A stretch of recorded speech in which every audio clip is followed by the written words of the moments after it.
A famous explorer once said that the extraordinary is in what we do, not who we are. Hola, kembali lagi di channel Si Kentang.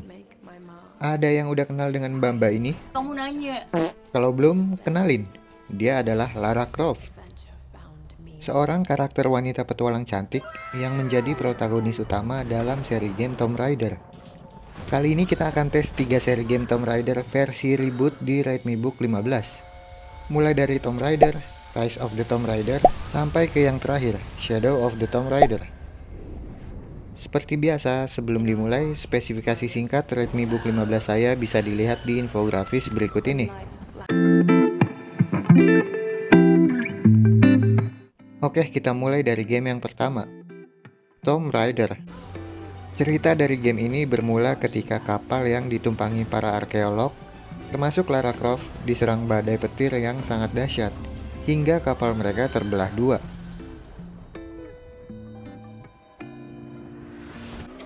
Lara dan timnya pun akhirnya terdampar di sebuah pulau terpencil. Saat Lara mencoba mencari teman-temannya, ia dipukul oleh orang asing hingga pingsan dan dibawa ke sebuah gua. Dimulailah petualangan Lara untuk meloloskan diri dari gua tersebut dan bertahan hidup di pulau yang asing ini sambil mencari keberadaan teman-temannya.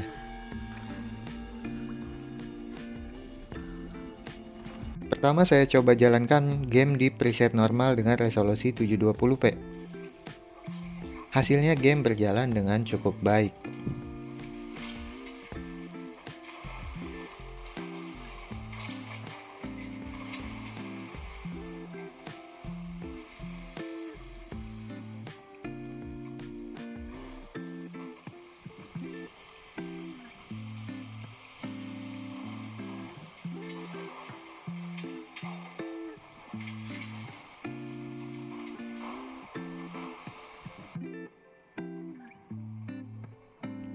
Sesekali ada drop ke 40-an fps saat merender area yang luas atau area yang memiliki banyak detail kecil.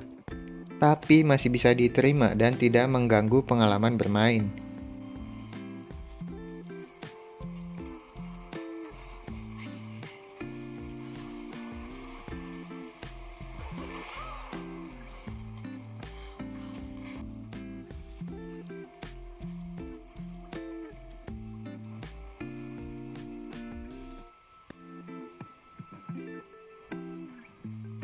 Sekarang saya coba push performa terbaiknya dengan mengubah settingan serendah mungkin.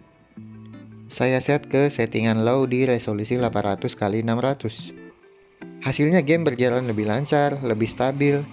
FPS yang didapatkan pun lebih tinggi, bisa sampai 100-an FPS.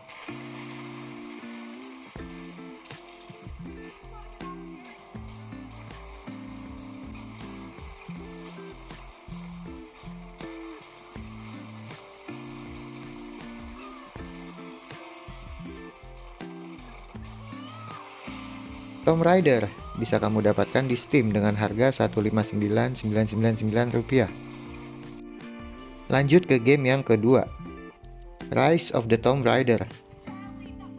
Di awal game ini Lara dan rekannya Jonah memulai petualangan di sebuah pegunungan bersalju untuk menemukan petunjuk tentang peradaban yang hilang.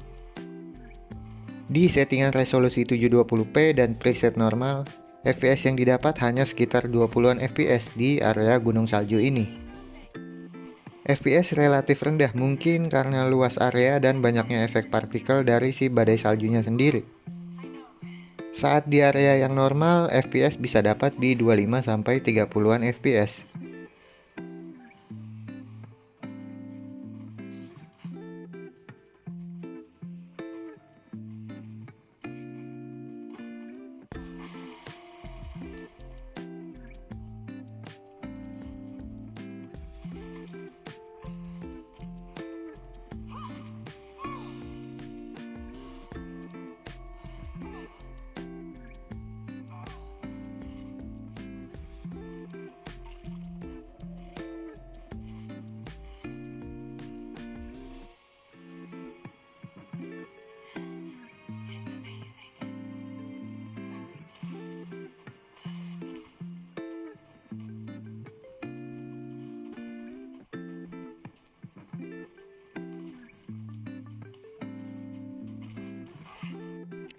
Kita coba turunin presetnya ke lowest dengan tetap menggunakan resolusi yang sama, 720p. Dan hasilnya ini sudah sedikit lebih baik. Bisa dapat sekitar 27 fps di area gunung salju.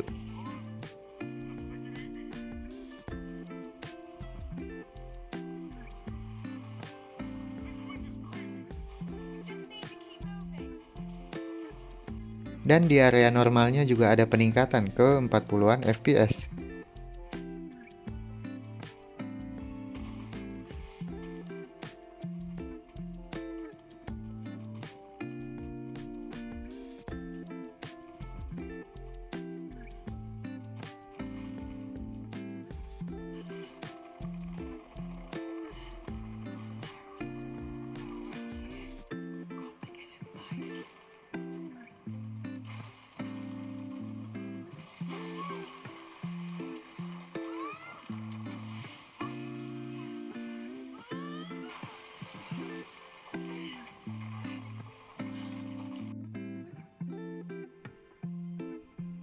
Nah, sekarang kita coba di settingan terendah, resolusi terendah 800x600 untuk mencari performa terbaik.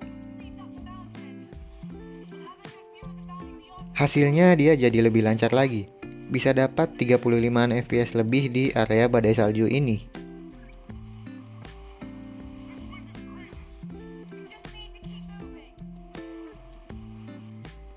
Bahkan bisa dapat up to 60 fps di area yang tidak memiliki terlalu banyak efek untuk ditampilkan.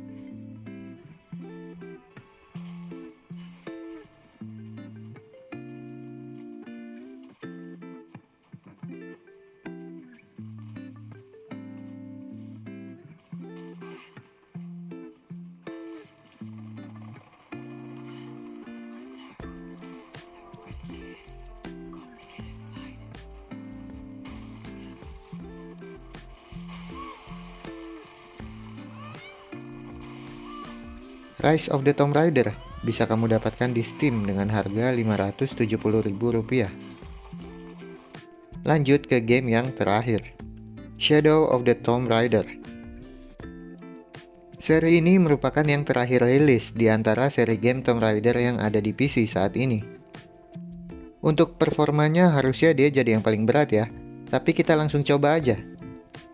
Dengan resolusi 720p dan preset lowest, di area yang normal, tidak terlalu ramai dan tidak banyak efek grafis, FPS masih bisa dapat di 25-30an fps.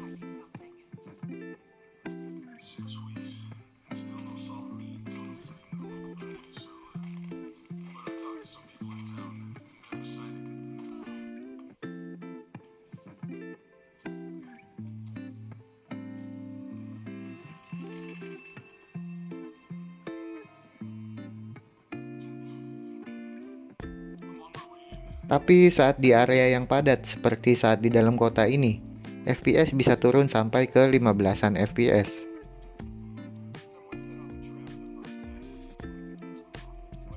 Kita coba turunin resolusi ke 800-600. Hasilnya untuk di area normal dia ada peningkatan fps. Bisa dapat sekitar 35-40an fps.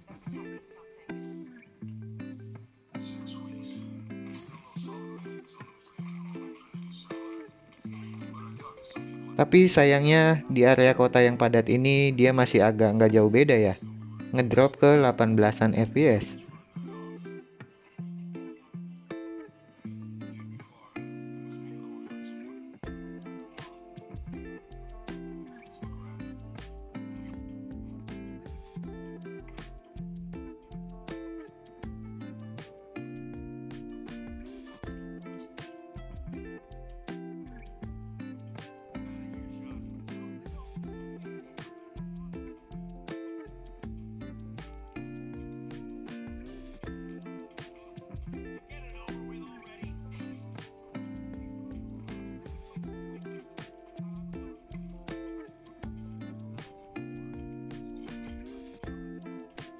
Shadow of the Tomb Raider bisa didapatkan di Steam dengan harga Rp525.800.